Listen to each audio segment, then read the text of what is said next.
தமிழ்நாட்டில் தமிழ் சினிமாவின் ஜாம்பவன்னா அது இசைஞானி இளையராஜா அவர்கள் தான். அதே மாதிரி தமிழ்நாட்டில் இஸ்லாமிய பாடல்களுக்கு அப்படின்னு ஒரு ஜாம்பவன் இருப்பாங்க. அவங்க தான் இசை முரசு இஎம் Nagore Hanifa. 70s 80s 90s காலங்களில் இவருடைய பாடல் ஒலிக்காத இடமே கிடையாது.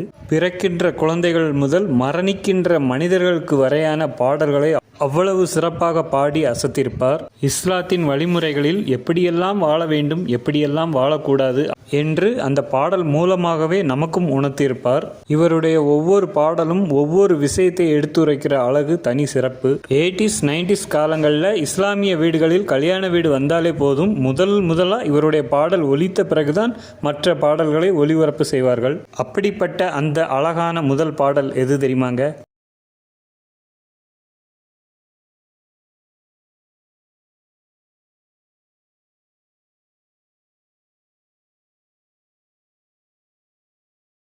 என்னங்க, நான் சொன்னது உண்மைதானே? ஸோ அடுத்த பகுதியில் நாகூர் ஹனிபா அவர்களுடைய சுவாரஸ்யமான தகவலை சொல்கிறேன். நன்றி.